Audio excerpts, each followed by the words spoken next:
Good evening to all of you. Last lecture में हम discuss कर रहे थे कार्बोकेटाइंस के बारे में। हमने लास्ट लेक्चर में कार्बोकेटाइंस की प्रिपरेशन पढ़ी, कार्बोकेटाइंस के लिए हमने क्लासिफिकेशन पढ़ी, हम पढ़ रहे थे कार्बोकेटाइंस की स्टेबिलिटी।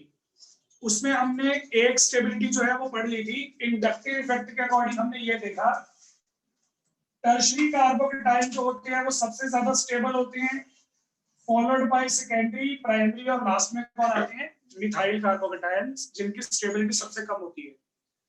और ये ऑर्डर मैंने प्रूव कर दिया था with the help of inductive effect. अभी दो इफेक्ट हमारे और भी हैं, जैसे हाइपर कंजुगेशन हो गया और हमारा रेजोनेंस इफेक्ट हो गया, जिससे हम कार्बोकेटाइंस की स्टेबिलिटी एक्सप्लेन कर सकते हैं। अब देखो ऐसा है, टर्शरी सेकेंडरी प्राइमरी की स्टेबिलिटी आएगी वो तो आप इंडक्टिव से समझा ही दोगे। हम रेजोनेंस को यूज करके कुछ स्पेशल कंपाउंड्स की स्टेबिलिटी एक्सप्लेन करते हैं। तो उसके लिए आप क्वेश्चन लिखोगे। क्वेश्चन है हमारा एक्सप्लेन स्टेबिलिटी ऑफ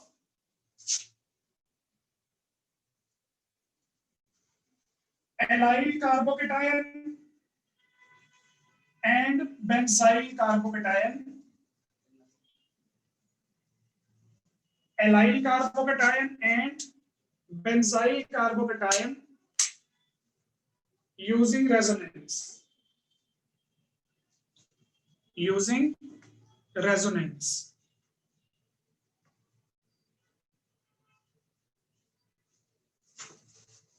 तो मेरे कहने का मतलब ये है, टर्शरी सेकेंडरी प्राइमरी की स्टेबिलिटी आप रेजोनेंस से प्रूव कर सकते हो, लेकिन आप इतनी मेहनत क्यों करें जब अपने को इंडक्टिव से आता ही है। तो रेजोनेंस से आप उन कार्बोकेटाइंस को एक्सप्लेन करेंगे जिनको आप इंडक्टिव से एक्सप्लेन नहीं कर सकते। इन दो कार्बोकेटाइंस की स्टेबिलिटी में इंडक्टिव से एक्सप्लेन नहीं कर सकता, किससे करूंगा? रेजोनेंस से।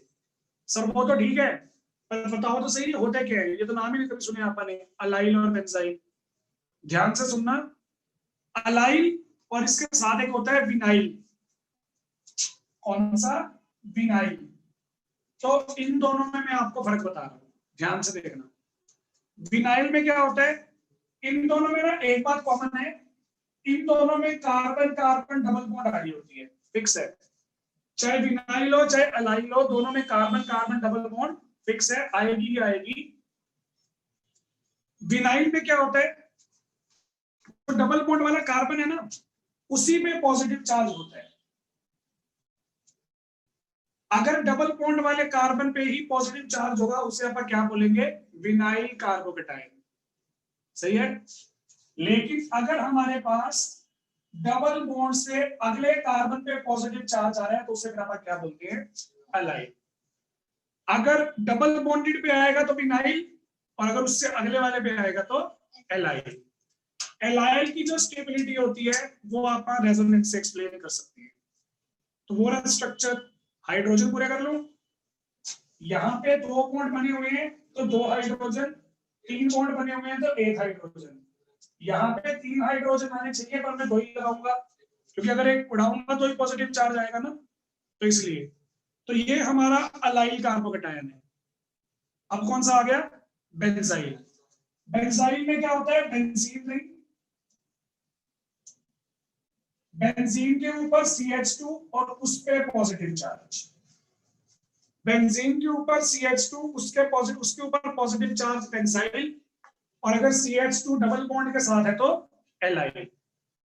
CH2 बेंजीन के साथ है बेंजाइल, और अगर C डबल बॉन्ड के साथ है तो अलाइल। दो नाम याद हो जाएंगे। इनकी स्टेबिलिटी हमें एक्सप्लेन करनी है किससे?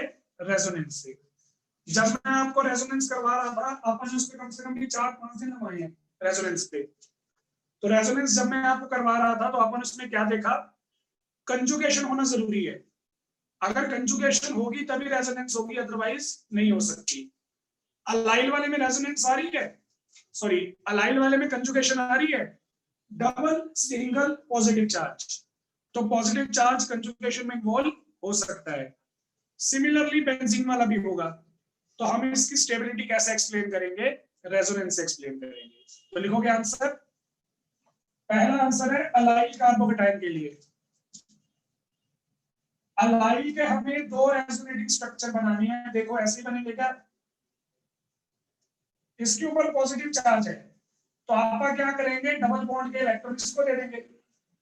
जब डबल बॉन्ड के इलेक्ट्रॉन्स को देंगे तो पॉजिटिव चार्ज इस पे आ गया, यानी कि ये स्ट्रक्चर बन जाएगा, समझे? तो पॉजिटिव चार्ज कभी इस पे आ रहा है, कभी इस पे आ रहा है, यानी कि पॉजिटिव चार्ज मैंने 50-50% डिस्ट्रीब्यूट कर दिया। 50% टाइम इसके पास रहेगा और 50% टाइम इसके पास रहेगा, तो चार्ज डिस्ट्रीब्यूट हो गया। कल वाला केमिस्ट्री वाला वर्ड बोलो, चार्ज डिस्पर्स हो गया। और जब भी चार्ज डिस्पर्स हो जाता है स्टेबिलिटी इंक्रीज हो जाती है। Allied carbocation is stabilised by 2 resonating structures. तो ये 2 बन गए, आंसर आ गया।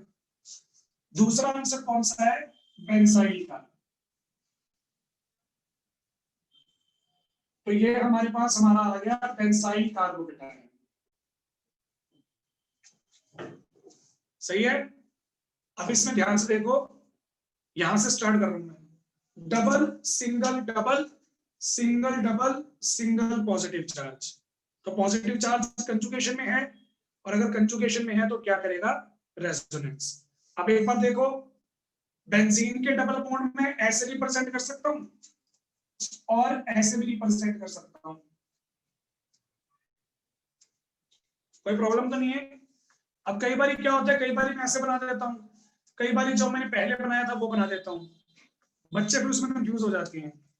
तो मैंने 2 साल हो गए इसी बेंजीन को यूज कर रहा हूं।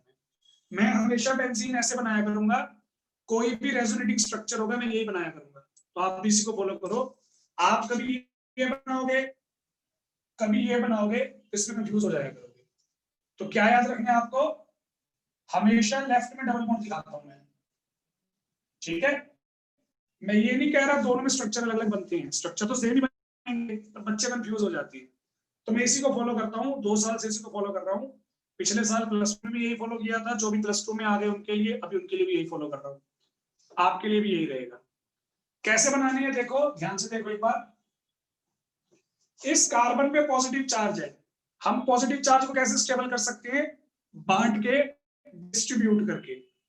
तो मुझे इस पॉजिटिव चार्ज को बांटना है, किसके साथ बांटूंगा, बेंजीन के साथ बांटूंगा। कैसे बांटूंगा, रेजोनेंस के थ्रू बांटूंगा।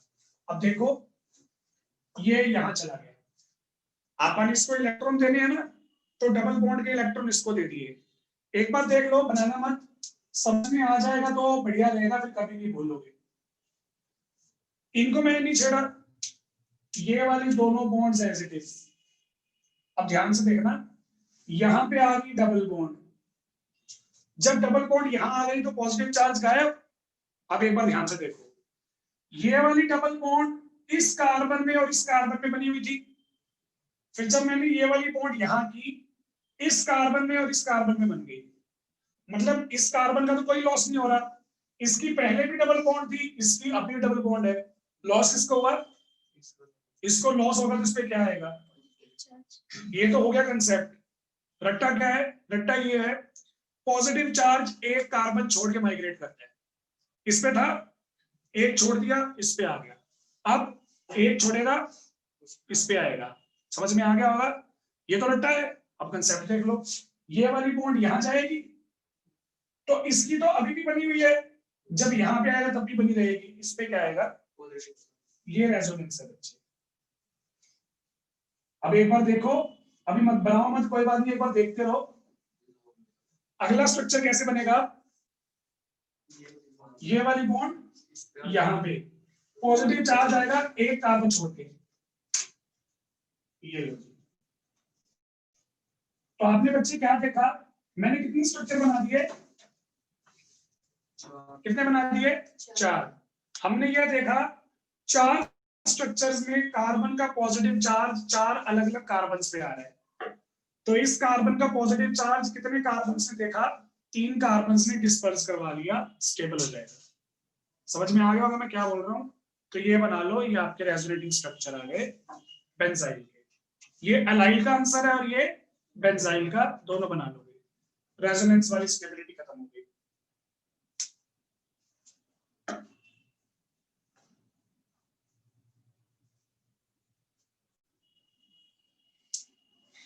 किसी स्ट्रक्चर में अगर कोई भी दिक्कत हो तो पूछ लेना, बता देंगे हाथों हाथ। बाद में अगर पूछोगे तो समझ में कम आएगा। नोट कर ले। हाँ जी, हाँ जी, अब कर लो।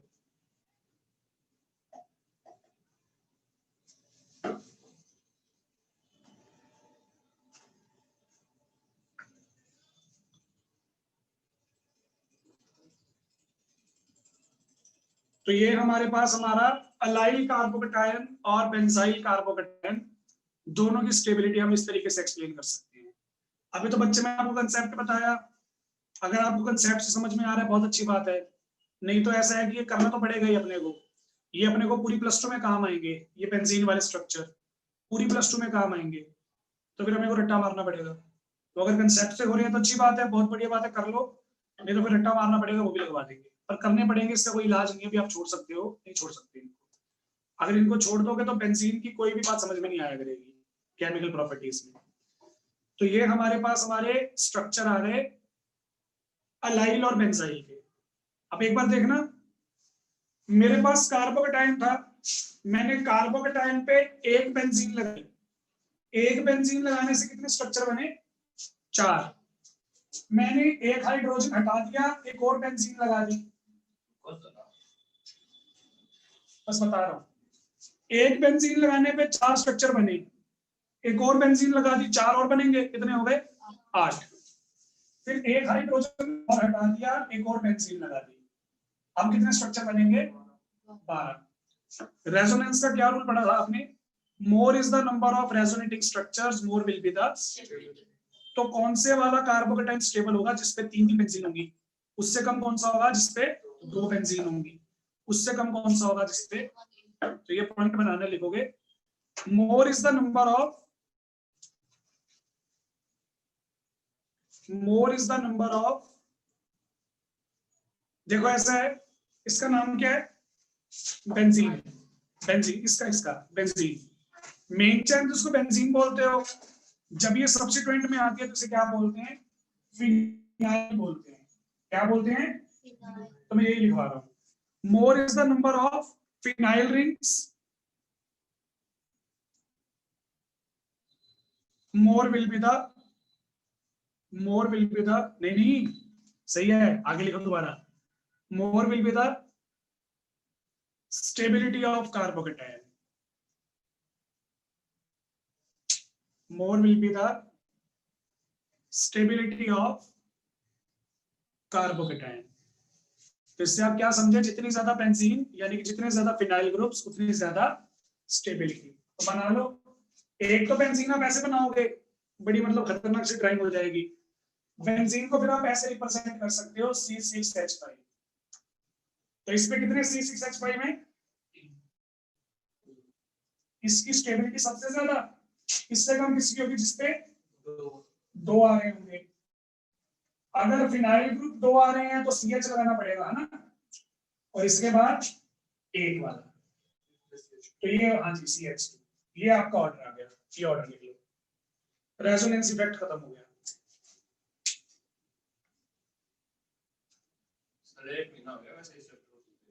पता नहीं, नहीं आता नहीं, जब से मैं तब से हो रहा है क्या? बस देख ले कब से आ रहा है तुम।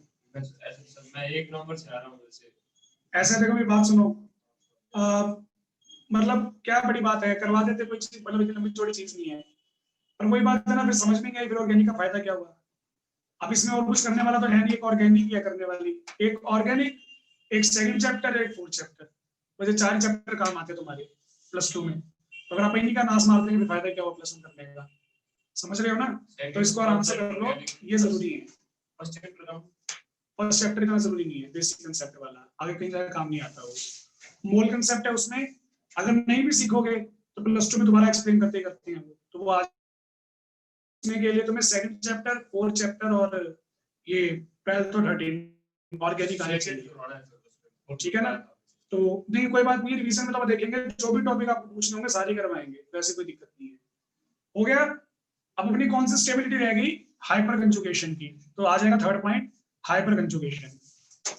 फर्स्ट पॉइंट था इंडक्टिव इफेक्ट वाला, सेकंड में अपन ने क्वेश्चन कर लिया रेजोनेंस का बना के, और थर्ड में अपन कर रहे हैं हाइपर कंजुगेशन। सर रेजोनेंस से पहले क्या? हां जी, इंडक्टिव क्या था कल वाला, रेजोनेंस से पहले कल वाला वो बस था। अच्छा, अब इसमें देखो, हाइपर कंजुगेशन से मुझे स्टेबिलिटी एक्सप्लेन करनी है। हाइपर कंजुगेशन किस पे डिपेंड करती है? अल्फा हाइड्रोजन पे। जितने ज्यादा अल्फा हाइड्रोजन उतने ज्यादा स्ट्रक्चर, और जितने ज्यादा स्ट्रक्चर्स उतनी ज्यादा।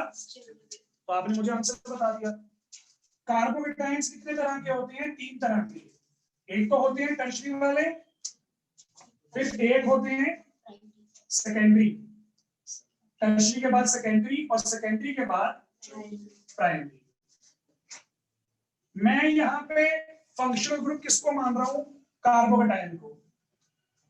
फंक्शनल ग्रुप से अगला कार्बन कौन सा होता है? तो ये भी अल्फा, ये भी अल्फा, ये भी अल्फा। कितने अल्फा हाइड्रोजन इसके पास? 3, 6, 9 अल्फा हाइड्रोजन है, तो स्ट्रक्चर कितने बनेंगे? 9 ही बनेंगे। जितने अल्फा हाइड्रोजन होते हैं उतने स्ट्रक्चर बनते हैं। इसमें कितने बनेंगे? और इसमें? तो सबसे ज्यादा स्टेबल कौन सा होगा? 9 वाला, यानी कि टर्शियरी। यही लिखवाया था मैंने। टर्शियरी के बाद सेकेंडरी, और सेकेंडरी के बाद प्राइमरी। तो आप लिखोगे, पहले लाइन लिखोगे, more is the number of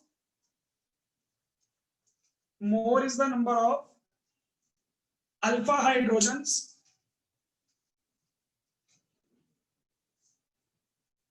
comma, more is the number of hyperconjugative structures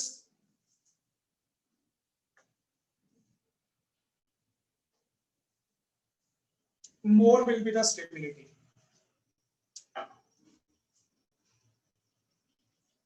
More will be the stability. तो लिख लो, tertiary, secondary, primary, 9 alpha hydrogen, 6 alpha hydrogen, 3 alpha hydrogen. हाँ, सीधा लिख दो, चाहे कोई दिक्कत नहीं है। मतलब ये लिख के ना, टर्शियरी, सेकेंडरी, प्राइमरी, नीचे लिख दो। स्ट्रक्चर तो अपने पहले बनाए हुए हैं, उसमें कोई दिक्कत नहीं है। इसमें ऐसा था भी थोड़ा एक्सप्लेन हो जाता, आपको हाइपर कंजुगेटिव बनाने की जरूरत नहीं है। मतलब बना के नहीं दिखाने पे 9 बन रहे हैं तो 9 बना के दिखाओ। अगर बना के दिखाने भी पड़े तो आप 3 ही बनाते होते हैं, प्लस 6 मोर अल्फा, मतलब हाई अल्फा हाइड्रोजन है तो और बन जाएंगे। तो ऐसी कोई दिक्कत आएगी नहीं। खत्म हो गया हमारा स्टेबिलिटी का टॉपिक। इसका लास्ट आ गया कार्बोकेटाइंस का। Structure of carbocation. Structure of carbocation.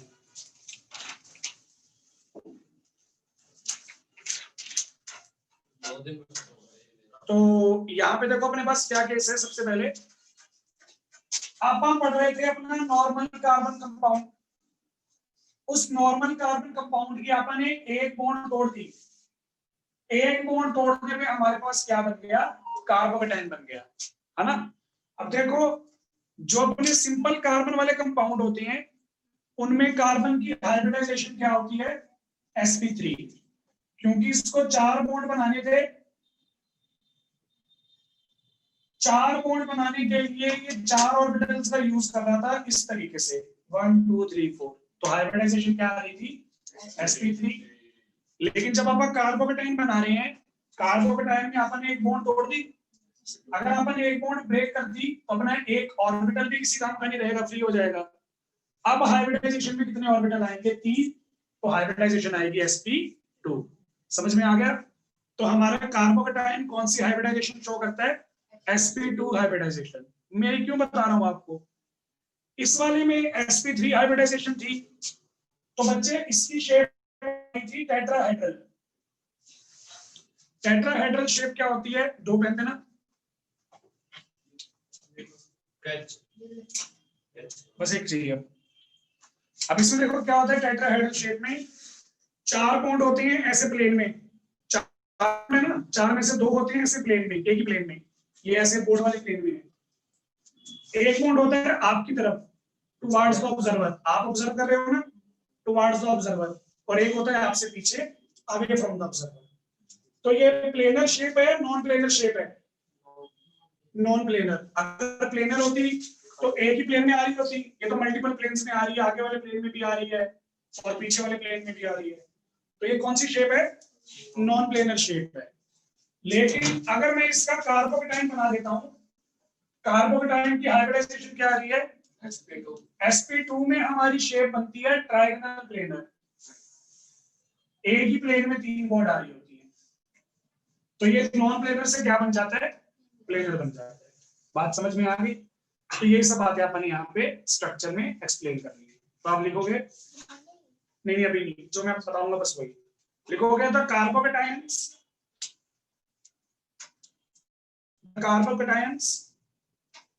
are planar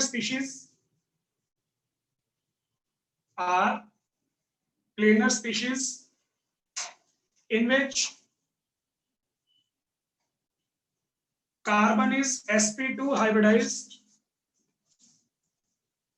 in which carbon is sp2 hybridized, यहाँ पे sp2 hybridized, it forms trigonal planar geometry, trigonal planar, planar बोलते हैं वैसे तो, पर बोलने में planar आ जाएगा। trigonal planar geometry as shown below, as shown below। तो ये लो, ट्रायंगल प्लेनर शेप है, तीनों की तीनों सिग्मा बॉन्ड है, ये sp2 हाइब्रिडाइज्ड है। अब देखो पहले sp3 था तो इसके 3 p ऑर्बिटल यूज हो रहे थे, sp2 में कितने ऑर्बिटल यूज हो रहे हैं, 2, तो एक p ऑर्बिटल नहीं यूज हो रहा है, जो एक नहीं यूज हो रहा वो क्या करेगा, वो यहाँ पे खाली बैठ जाएगा, तो लिखोगे अनहाइब्रिडाइज्ड p ऑर्बिटल।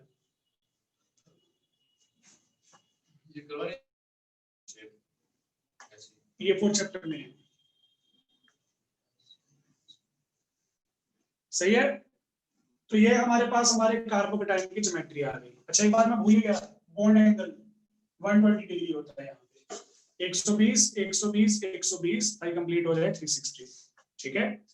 तो ये था हमारे पास हमारा कार्बोकेटाइन खत्म हो गया। नेक्स्ट आ गया है free radicals.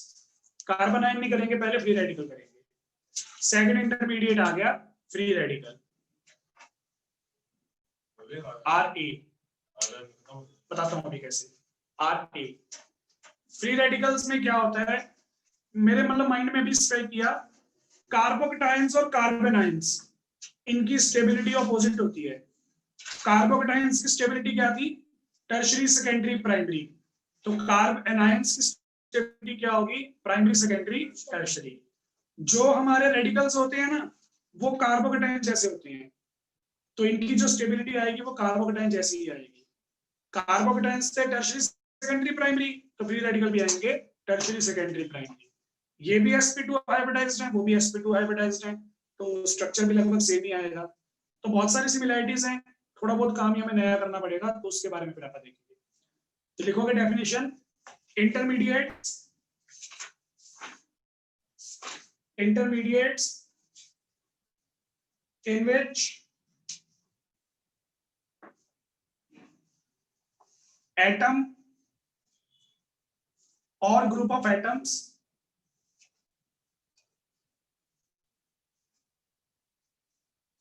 have one unpaired electron, have one unpaired electron।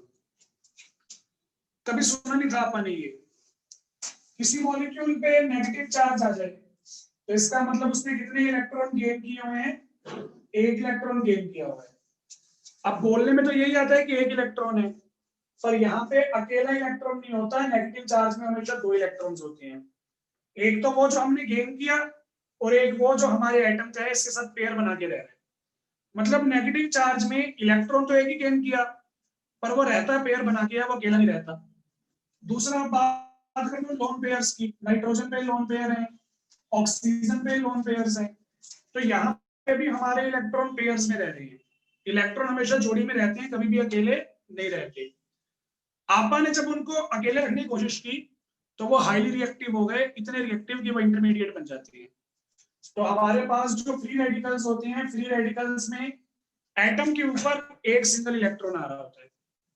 अब एक सिंगल इलेक्ट्रॉन स्टेबल तो होता नहीं, इसलिए इंटरमीडिएट्स हैं। अगर स्टेबल होता फिर तो कोई कंपाउंड बना देते। तो ये इंटरमीडिएट है, ये रिएक्शन में ही बनती हैं और रिएक्शन में प्रोडक्ट बनने से पहले पहले खत्म हो जाती हैं, यूज हो जाती है। तो फ्री रेडिकल्स दिखने में ऐसे होते हैं, कोई भी स्पीशीज आपकी, जैसे मान लो क्लोरीन है, तो क्लोरीन के ऊपर अगर आपने एक इलेक्ट्रॉन दिखा दिया तो वो रेडिकल है। कार्बन चैन है, कार्बन चैन में अगर आपने एक इलेक्ट्रॉन दिखा दिया तो वो रेडिकल है। समझ रहे हो? रेडिकल्स की निशानी क्या होती है? एटम, सॉरी, एटम या ग्रुप ऑफ एटम्स पे सिंगल इलेक्ट्रॉन आ रहा होता है। समझ में? ये लिखवाया मैंने। बनते कैसे हैं ये? कार्बोकेटाइन कैसे बनते थे? हेटेरोलिटिक क्लीवेज से। ये कैसे बनते हैं?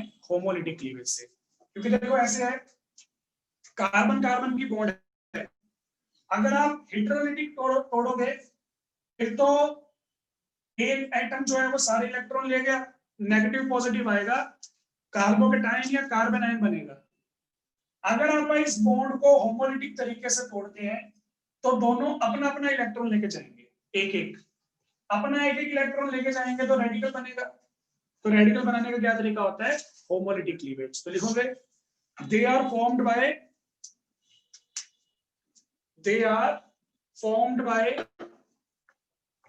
homolytic cleavage,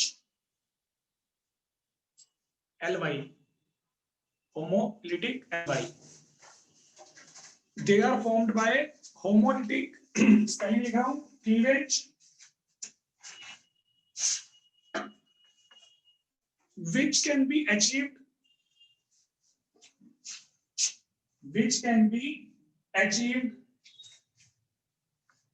ये homolytic cleavage कैसे करवाती हैं वो बता रहा हूं। which can be achieved in presence of light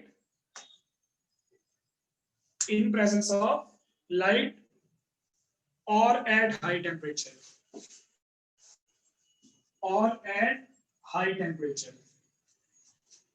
sir ये फालतू की बातें क्यों बता रहे हो? किस लिए बता रहा हूं? अगली हेडिंग के लिए प्रिपरेशन। हम प्रिपेयर कैसे करेंगे? या तो लाइट की प्रेजेंस में रिएक्शन करवाया करेंगे या हाई टेम्परेचर पे 700-800 डिग्री पे। तो आ गई है प्रिपरेशन। अब देखो ऐसा है, ज्यादा दिमाग नहीं लगाना। ज्यादा दिमाग कैसे नहीं लगाना? सर HCl मॉलिक्यूल है, लाइट दे देते हैं, बॉन्ड टूट जाएगी, बन जाएंगे रेडिकल। ये गलत है। क्यों गलत है? क्योंकि यहाँ पे दोनों एटम्स की इलेक्ट्रोनेगेटिविटी अलग अलग है। आप सबको पता है कि क्लोरीन जो है वो मोर इलेक्ट्रोनेगेटिव है, वो तो इलेक्ट्रॉन लेकर चला जाए। क्लोरीन की इलेक्ट्रोनेगेटिविटी ज्यादा है ना, तो वो छीनने की ताकत रखता है, छीन के ले जाएगा। छीन कौन नहीं पाएगा? जिसकी एनर्जी बराबर होगी। हाइड्रोजन के बराबर किसकी एनर्जी होती है? दूसरे हाइड्रोजन। तो अगर आपको बॉन्ड होमोलिटिक तोड़नी है तो दोनों एटम्स सेम होने चाहिए। समझ में आ गया होगा? अब करेंगे प्रिपरेशन। पहली प्रिपरेशन खुद बनाओगे, मैं नहीं बना रहा, क्लोरीन से करो। दूसरी प्रिपरेशन इथाइल मॉलिक्यूल की करो, दोनों सेम है ना, CH3 तीसरी डिसोसिएशन परऑक्साइड की करो। कैसे होती है डिसोसिएशन? या तो लाइट की प्रेजेंस में, लाइट ऐसे H-mu, या इसको हीट करना पड़ता है हाई टेम्परेचर पे। तो वो आपकी मर्जी है, आप लाइट सप्लाई कर रहे हो या हीट कर रहे हो, दोनों में से कोई एक काम करना होता है। ठीक है जी। बॉन्ड कैसे तोड़ते हैं? ध्यान से देखो, हेटेरोलिटिक बॉन्ड में आप ऐसे पूरा एरो लगाते हो, ऐसा नहीं करना। हाफ एरो लगेगा। ये 2 इलेक्ट्रॉन है ना, इसका इलेक्ट्रॉन इसके पास, हाफ एरो, इसका इलेक्ट्रॉन इसके पास। करवाइए मुझसे है। चलो, तो ये बन जाएगा। यहां पे बनेंगे 2 chlorine radical, 2 methyl radical, 2 alkoxide radical. ये स्पेशल है, इसे परऑक्साइड बोलते हैं। क्या स्पेशलिटी होती है परऑक्साइड की? ऑक्सीडेशन स्टेट -1 आती है ऑक्सीजन की।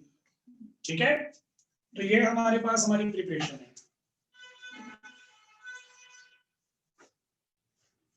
नेक्स्ट आ रही क्लासिफिकेशन। काम कर ले, काम कर लेना। क्लासिफिकेशन कार्बोकेटाइंस कितने टाइप के होते हैं? 4। Methyl primary secondary tertiary 4। कौन कौन से? मिथाइल रेडिकल, प्राइमरी रेडिकल में क्या होगा? एक कार्बन चेन आ जाएगी। सेकेंडरी रेडिकल में क्या होगा? 2 कार्बन चेन सेकेंडरी बच्चे भी। और टर्शरी में क्या होगा? 3 कार्बन चेन। तो लिख लो, यही क्लासिफिकेशन है। ये होता है हमारा methyl radical, primary radical, secondary radical और टर्शियरी रेडिकल।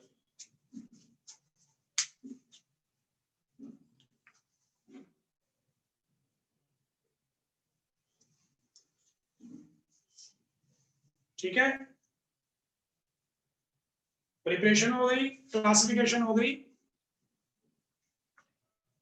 नेक्स्ट आ गया आज का लास्ट, स्ट्रक्चर। स्टेबिलिटी कल कर लेंगे, कल स्टेबिलिटी कर लेंगे और कार्बन आयन कर लेंगे, खत्म हो जाएगा। ठीक है, नेक्स्ट आ गया हमारे पास structure, structure of free radical.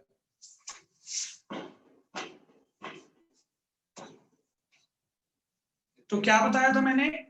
ये कार्बोकेटाइन जैसे हैं, जैसे कार्बोकेटाइंस की क्लासिफिकेशन 3 की है, जैसे कार्बोकेटाइंस का स्ट्रक्चर होता है वैसे इनका स्ट्रक्चर है। कार्बोकेटाइंस का कैसा स्ट्रक्चर था? sp2 planar molecule, bond angle कितना आ रहा था? 120। बस एक फर्क है इसमें, आप कार्बोकेटाइन में क्या कर रहे थे? p ऑर्बिटल खाली दिखा रहे थे, इसमें खाली नहीं है, इसमें एक इलेक्ट्रॉन प्रेजेंट है। एक इलेक्ट्रॉन है ना रेडिकल वाला। कार्बोकेटाइन में तो पॉजिटिव चार्ज आ रहा था, इसमें क्या आ रहा है? एक इलेक्ट्रॉन। तो ये लिखेंगे, आप लिखोगे free radicals are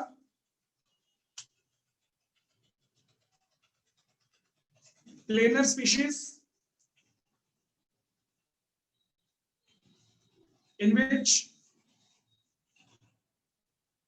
carbon is sp2 hybridized. Carbon is sp2 hybridized. Full stop के बाद here unhybridized p orbital, unhybridized p orbital contains a single electron, contains a single electron. ये वाली लाइन मैंने आपको कार्बोकेटाइन में लिखवाई थी, बस यही फर्क है। वहां पे p ऑर्बिटल खाली होता है और यहाँ पे एक इलेक्ट्रॉन। बना दो स्ट्रक्चर, मैं बनवाया था पहले, वही बनाने। Carbon 3 bond, same bond angle, कोई डिफरेंस नहीं है। अनहाइब्रिडाइज्ड p ऑर्बिटल जिसमें एक सिंगल इलेक्ट्रॉन आ रहा है। अनहाइब्रिडाइज्ड p ऑर्बिटल और ये हमारा अनपेयर्ड इलेक्ट्रॉन। ठीक है, वही ट्रायंगल पेयर शेप, सेम वही कार्बन हमारा sp2 सेम। ये 3 सिग्मा बॉन्ड है। हाइब्रिडाइज वाले में हमेशा सिग्मा ही बनती है। सही है, क्या रहेगा इसकी स्टेबिलिटी, वो आप डिस्कस करेंगे कल। स्टेबिलिटी और कार्बन आयन चैप्टर खत्म। चलिए।